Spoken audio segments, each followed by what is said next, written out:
Murder by Expert.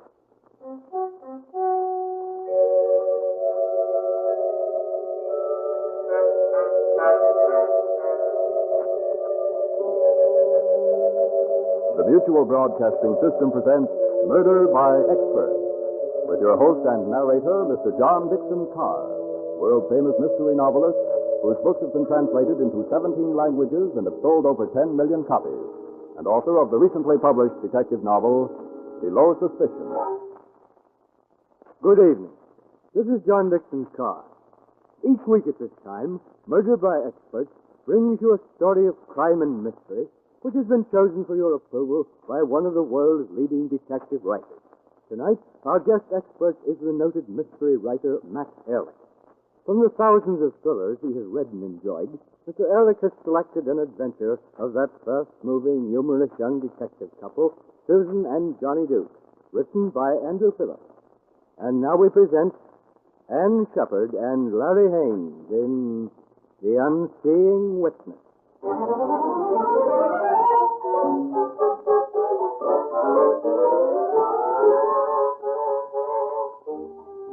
The name's Duke. Johnny Duke. You know, it's a funny thing. In the movies and on the radio, private eyes are always big, handsome, two-fisted guys working day and night on sensational cases, collecting heavy fees and beautiful blondes. Me? I'm 5'7", and if I don't land the first punch, I usually end up on the floor. The cases I get? Well, they're not sensational, and they barely pay expenses, and there's never a beautiful blonde involved. Maybe I shouldn't say that. Take that morning last week. I was sitting right here in my office when the door opened, and a dame came in.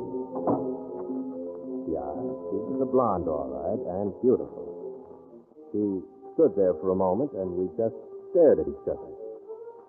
She crossed to my desk and then slowly and deliberately kissed me. Then she got down to business.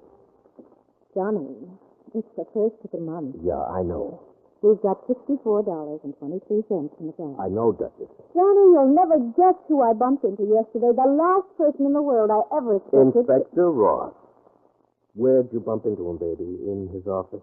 What a suspicious nature you have. Johnny, I'm sure he'd give you back your job on the 4th. No, Susan. Well, can't blame a girl for trying. I know things are tough, Duchess, but I'll... Well, Kay, what are you doing here? Susan, Johnny, you've got to help me. Well, what's wrong, Kate? They've arrested Bill. Bill? What for? Murder. Oh, Susan, I've been going crazy. Bill didn't come home all night. They called me from the police station a half hour ago, but they wouldn't let me talk to All right, them. wait a minute, Kate. Now, one thing at a time. Who's been murdered? Duval. Gracie Duval? The mug who owns the Pelican Club? That's right. Well, why do they think Bill did? I don't know. When he left the house last night, he said he was going to the Pelican Club. Why? Well, Duval asked Bill to handle a lawsuit for him last month. Oh. Didn't he know Duval was a mobster? Yes, and that's why I wanted him to get out of it. Well, didn't he? But that's why he went there last night. But he didn't come back. Oh, Johnny, what'll I do? What'll I do? All right. Now get hold of yourself, Kate. It's one thing to bring a murder charge and another to make it stick. Now, you just sit tight. I want to get to the Pelican Club before the cops and Inspector Ross, in particular, mess up the evidence.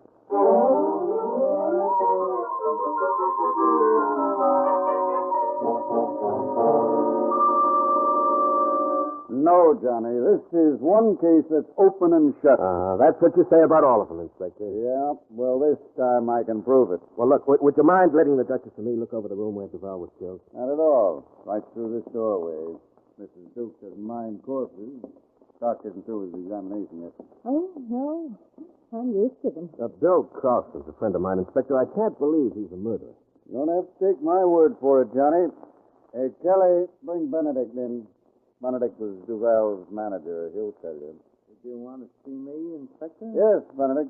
This is Johnny Duke.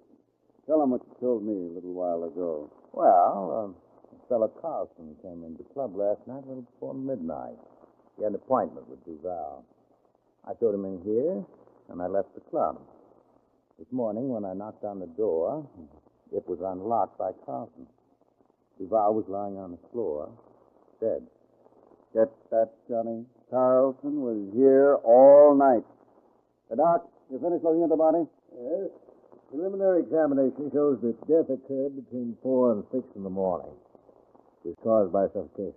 You mean Duval was strangled, Doctor? No, there are no bruises on the throat. Apparently he was smothered. An autopsy will give us the answer. I'll have it for you in 24 hours or so, Inspector. I'm a little busy. That's all right, Doc. No rush. Couldn't someone else have come into the office during the night and smothered Duval? Yep, that's impossible. Johnny, take a look at the lock on this door. It can't be opened from the hall, right? Yeah, that's right. What's in the next room? That was Duval's bedroom. There's one window in here and one in there. Neither of them's been opened. A dust test proves that. Now, you tell me how anyone could have gotten in here last night. Go on, darling. Tell him. I'm afraid I can't. Of course you can't. May I go now, Inspector? Just a minute, Benedict. These empty champagne bottles in the wine buckets and these 2 glasses, when were they served? Oh, yes. Just before I left last night, I had one of our men bring them up. Then you weren't the last man to see Duval last night? Well, not exactly. Well, you've got a short memory, fortunately. You get the man who served it. I assure you, he doesn't know anything about it. Go ahead, do as Mr. Duke says. All right. Just a moment.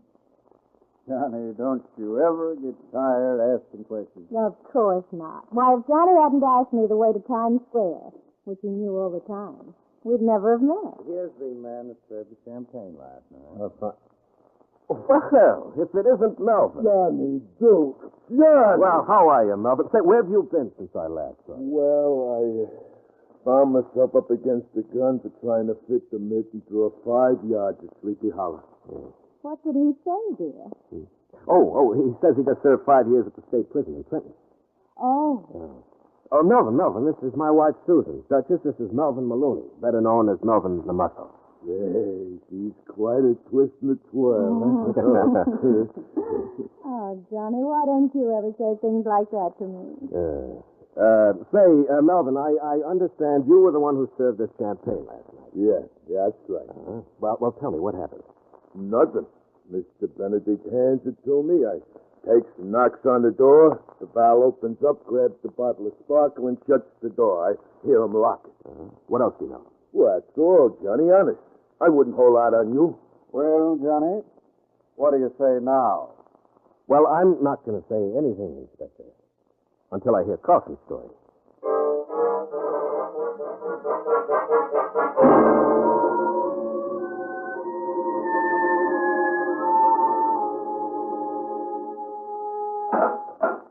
Hello, Bill. Johnny.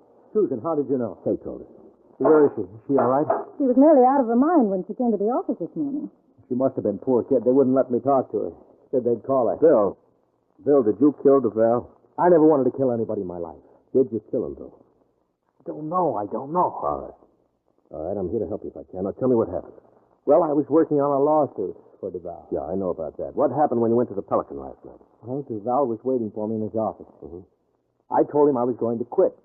Handed him the papers I'd been working on and gave him my bill. Then what happened? Well, he tried to talk me into staying on. While we were arguing, someone knocked on the door and brought in a couple of buckets of champagne. We started to drink, and Duval got mean. Yeah. Finally, he took a poke at me. He missed. So I clipped him on the chin and I knocked him out. Well, what happened next? I don't remember anymore. I must have gone into the next room and passed out. And no one came in during the night? I don't know. I told you I passed out. Well, when'd you come to? This morning. Someone knocked on the office door. I got up and unlocked it. The key was on the inside? Yes. When I opened the door, Benedict was standing there, and Duval was sprawled on the floor, dead. Is that all you can tell me, Bill? That's all I know. How do you think it looks, Johnny? Well, the trouble is you haven't told me anything that breaks down the case against you. Mountain, we'll find a way. So long, Bill. So long, Johnny. Thanks. Goodbye, Bill. Well, darling, what are you going to do? To help him out, I mean. I don't know, Duchess. The best thing to do is to go home and sleep over it. If Bill didn't do it, then it's the perfect murder.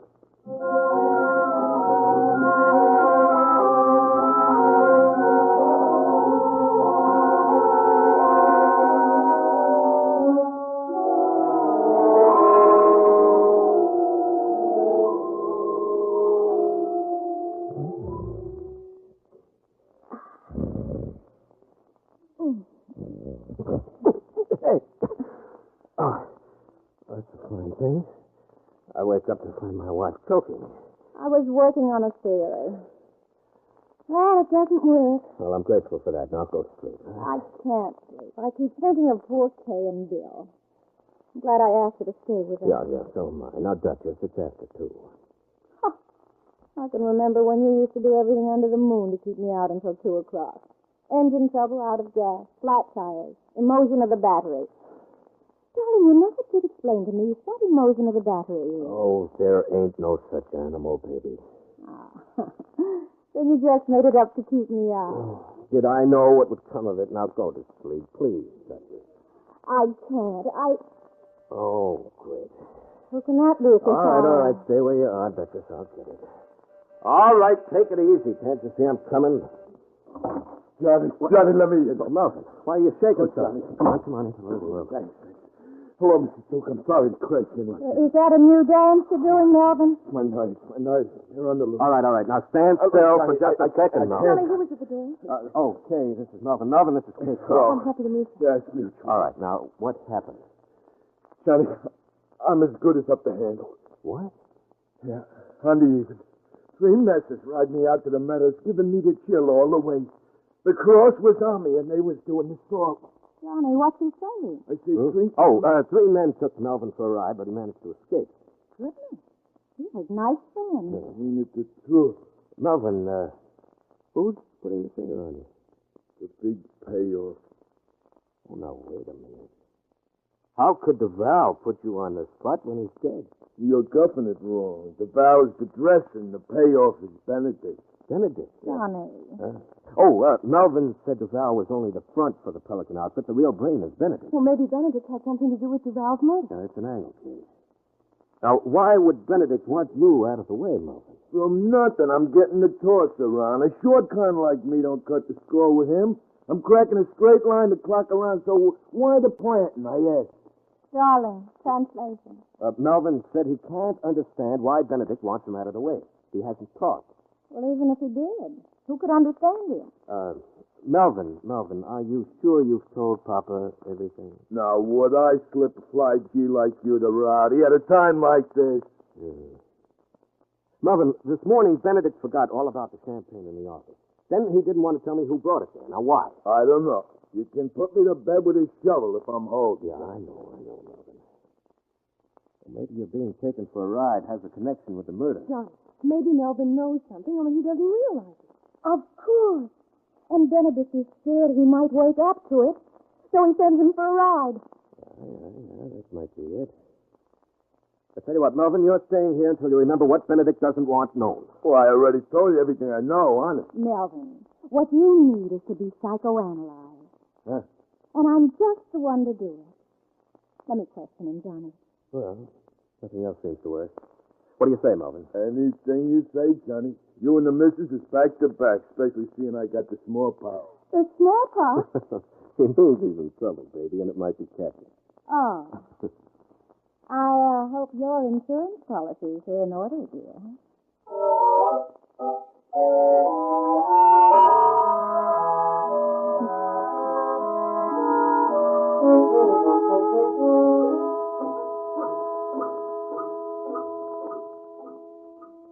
Easy, Melvin. Think hard. It means so much. I'm practically blowing a fuse. He says that's red when he thinks, but he doesn't say a thing that's of any value.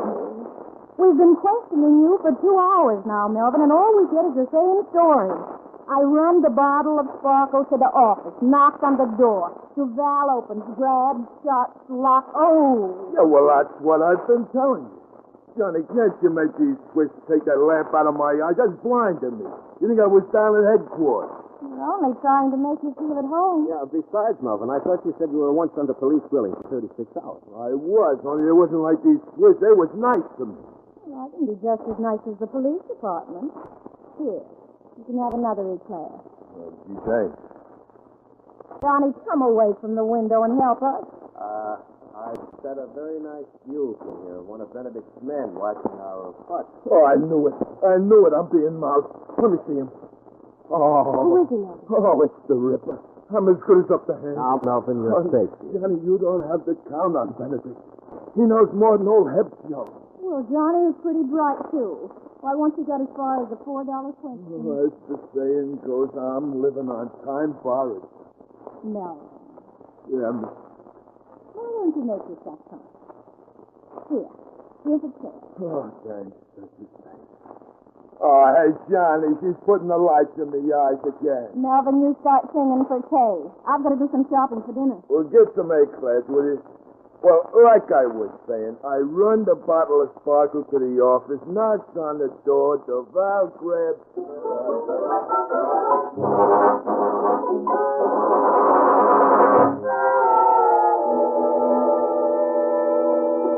Melvin, are you sure there isn't something you haven't told us? Well, I got a girl in Jersey City. Johnny, come over to the window. The men watching the apartment, they're gone. There you are, that's You think Benedict has given up trying to get Melvin? Not Benedict. That bloodhound never gives up. Oh, that must be Susan. I'll answer. I wonder why Benedict called his gorillas off. Oh, Good evening. Is Mr. Duke in? Johnny, it's him. He's come to plant me. Hello, Benedict. Come on in. Evening, Mr. Duke. How are you, Melvin? Well, I'm all right. Relax, Melvin. I came up for a little talk. What do you want? I thought we might possibly straighten out this little misunderstanding between us.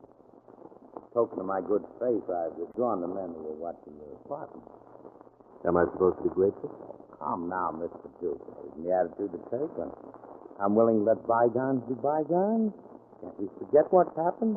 You mean that ride you gave Melvin? I'm sorry about that. Some of my boys are a little overzealous in the performance of their duties. You know I wouldn't hurt you, don't you, Melvin? You'd give a week's take to see me salted down. I assure you, Melvin, when I learned what the boys had tried to do to you, I was shocked. I only wanted to make amends. Yeah, with a shovel. Why did the boys take Melvin on a ride? They caught him taking money that didn't belong to him. Of course, what they wanted to do was far too drastic. I never swilled the pill. You couldn't want Melvin so badly because he holds the key to Val's murder. Because you know he can send you to the chair. You're wrong. I have my own personal reasons for wanting him. You gonna give him up? No. Duke, some of my boys were anxious to tear this place apart. That's not the way I would. You're going to hand Melvin over peacefully. You'll have a long wait. You'll wait just as long before you see your wife. My wife? Yeah.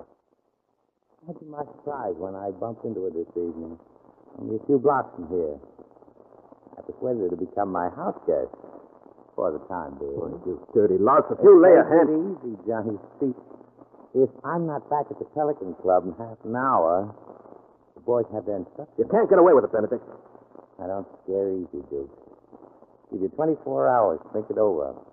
When I get Melvin, you get your wife back.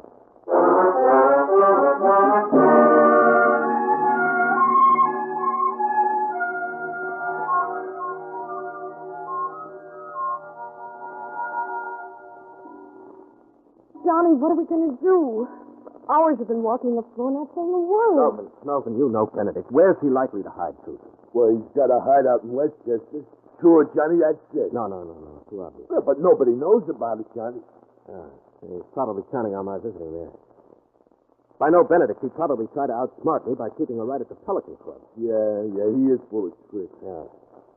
Melvin, I want you to draw me a layout of the Pelican. I'm paying a visit there. On our list. And, Johnny, you got to take me with you. That place is big and full of rippers, and it's got more ins and outs than I could tell you about. All right, you can come with me. And I'm going to. No. Okay, there'll probably be trouble and plenty of it. Please, don't make me stay here by myself. I go crazy. Please, Johnny, please. All right. Come on. You can keep the motor running for 6 minutes. Let's go.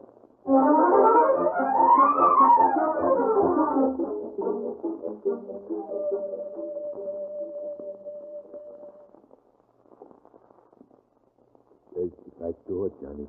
Yeah, I suppose Benedict has the place wired. Yeah, you figured. All right, come on. Well, the first trick is to silence the alarm. You got the tools? Yeah.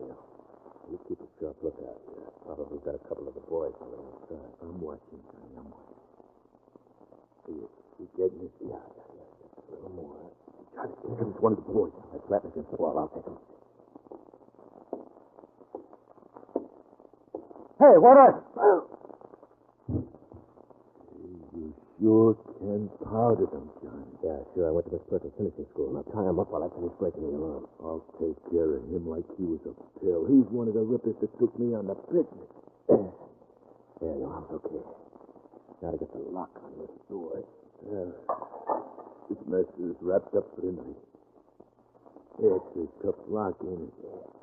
You know, when I crossed 5 yards to Sleepy Hollow, I had a bunkie that could open any lock there was. Except, of course, the one on the cell door. Yeah. Cool. I've got it. Good. Where did I put my flashlight on? This is the main kitchen, and that door leads to the hallway, doesn't it? Yeah, it sure does. Melvin, I wish you'd make your teeth stop chattering. I'll put them in the pocket. All right. Come on, we're going into the hallway. Yeah.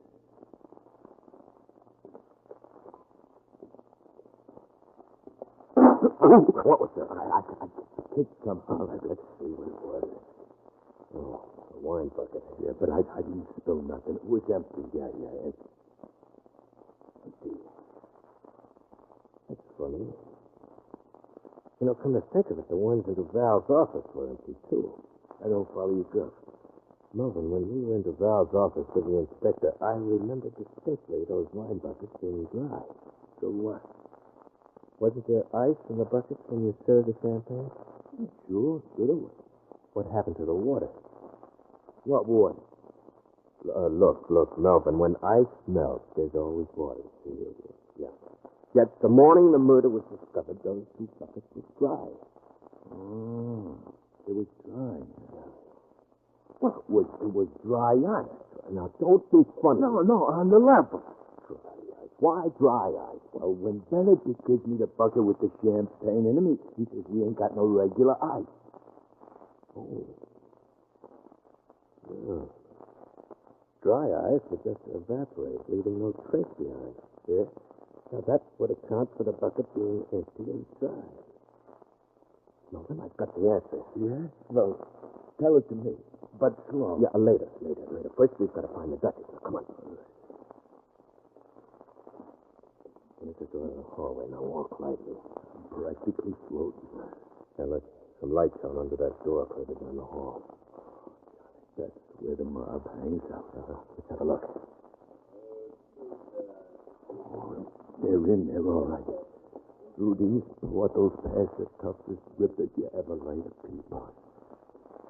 Trap is open. Now, give me that chair, Melvin, so I can take a look. Okay. Yeah, right. We go. Yeah, you're finished. Okay, I'll see you and raise the door basket. What do you say to that, Bert? Don't think you can scare me out, Bugsy. I'll see you. Full house, full of ties. Ha, yourself. Look at 'em and weep. First floor, and in space. How do you like that? You're human, I tell you. Bugsy, dear, you're $5 shy. Who says? I said. Can't act polite, right? Here. That's better. And, Mike, you can return that ace you just slipped into your pocket. You accusing me of cheating? Listen, you big gorilla. If you don't return that card, I'll bust you one right in the kicker. I hate to be intimidated. I'm going to count these cards, and if I find only 51, Mike, you'll be sorry. 1, 2, 3, 4, 5. Hey, what do you know? Here's an ace on the floor. Now, isn't that strange? And right by your chair, too. It's my deal, and I suggest you boys dig up a little more coin of the realm. Like the Hey, what goes? It sounds from here like a card game, Johnny. She's in there, all right. And when I think of the way she made me promise never to play poker. Hey, listen, Johnny, listen.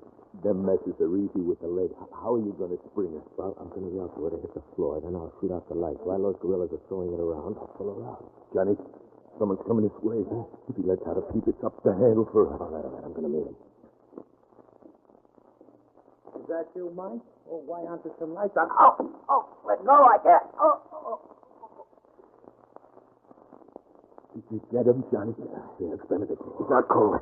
Sling him over your shoulder, man. We're going to take him out to the curb. I'll get stuck in it. Johnny, it's too risky alone. Come on, now. Here's Benedict. Go ahead, do it. Okay. Look out for them guys when they turn on the heat. Yeah, don't worry, I will. Well, what do you say? I'll stay with us, kid. Here's the thing. No Daniel's bluffing me out. I'm playing along. I wish the boss would show up before she cleans me out. I'll see you, boys. I'm ready for your sober. Susan, hit the floor. Somebody shut out the lights! Must be Johnny Doke. I think I got it. Hold on. I got you, Duchess. Come on. What do you want to do? Come on before I ring your neck. Who's in the door? I got him. Oh, it's me. I got him by the leg. This way, dear, not the back. Johnny, I think they're coming after us. He has the car ready for a fast getaway. All right, hit the back door. Now, this way. Come on, Johnny. Get going, Kay. All right. Susan, you all right? Yeah. I'm just out of breath. Johnny Melvin said you solved the murder. Yeah. Look where you're driving, Car. Kay. Oh. You can take us to headquarters. We're going to exchange Benedict for Bill. Johnny, how did Benedict kill Duval? With dry ice, maybe? Dry ice. Uh-huh. You see, the champagne buckets Melvin delivered to Duval were full of it. After Bill knocked Duval out and went into the bedroom, the dry ice evaporated into carbon dioxide, see? Duval regained consciousness, but fell asleep on the floor next to the champagne bucket where his body was found. Carbon dioxide is heavier than air, and it made a layer on the floor of suffocating gas. Duval breathed it in and died of suffocation. Well, if Bill hadn't been in the bedroom, he would have... No wonder Melvin was so valuable. He was the only one who knew that Benedict gave him the dry ice. Yeah, that's what I was telling you. I runs the bottles of sparkle to the office, knocks on the door. Oh, no, not again. Duchess, would you mind telling me why you didn't want to leave just now? I practically had to carry you out of that You room. certainly did. Why couldn't you have waited a few more minutes? I was ready to choke you for butting in when you did. But why? Oh, Johnny, I had 4 aces in my hand and 2 in my pocket.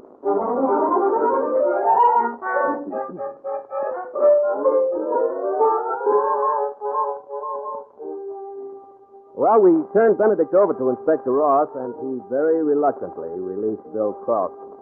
The inspector's a man who hates to be proven wrong. Kay and Bill thanked me, and they did it so nicely I didn't have the heart to ask them for a fee. Fortunately, the Duchess still had clutched in her hand $260 of the money she'd won playing poker. Well, after giving her a lecture on the evils of gambling, I took the money and paid our bill. And that concluded the case of the Unseeing witness. The moral? Well, as the Duchess said... 2 extra aces never hurt.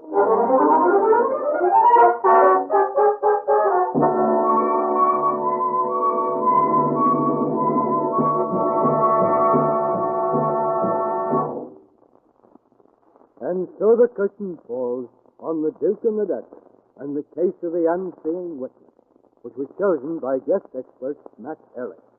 Mr. Ehrlich is author of the newly published novel, The Big Eye. Next week at this time, Murder by Experts brings you a story of 2 men who pitted their wits against each other. One, a professor of psychology. The other, a big-time mobster.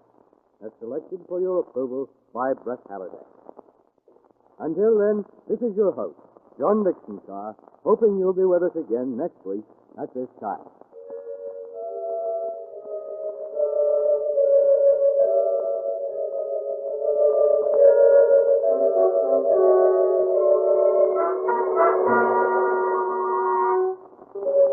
The Unseeing Witness was written by Andrew Phillips.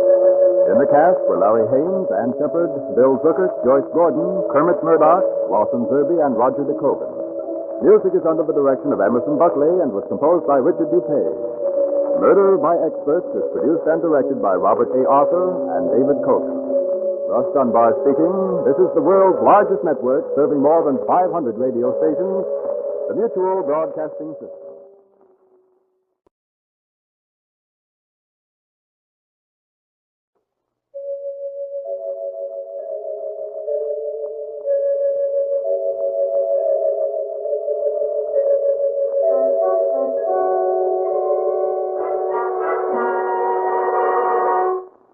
Murder by Experts.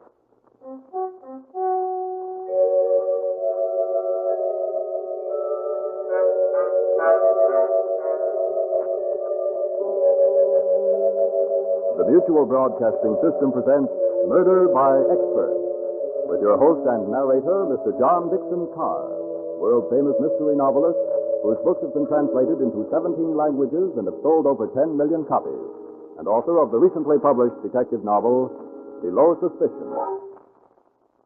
Good evening. This is John Dixon Carr. Each week at this time, Murder by Expert brings you a story of crime and mystery which has been chosen for your approval by one of the world's leading detective writers. Tonight, our guest expert is the noted mystery writer Max Ehrlich. From the thousands of thrillers he has read and enjoyed, Mr. Ehrlich has selected an adventure of that fast-moving, humorous young detective couple, Susan and Johnny Duke, written by Andrew Phillips. And now we present Anne Shepard and Larry Haynes in The Unseeing Witness.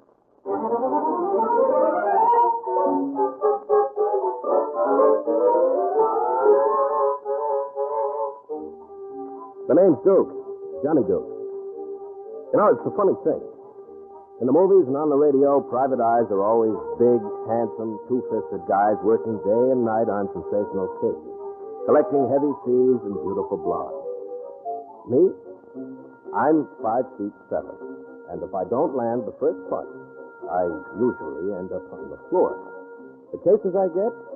Well, they're not sensational, and they barely pay expenses. And there's never a beautiful blonde involved. Maybe I shouldn't say that. I'll take that morning last week. I was sitting right here in my office when the door opened, and a dame came in.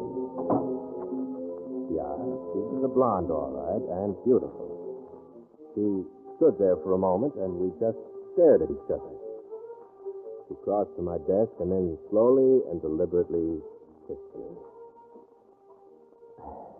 Then she got down to business. Johnny, it's the first of the month. Yeah, I know. We've got $64.23 in the bank. I know, Duchess. Johnny, you'll never guess who I bumped into yesterday. The last person in the world I ever expected. Inspector Ross. Where'd you bump into him, baby? In his office? What a suspicious nature you have. Johnny, I'm sure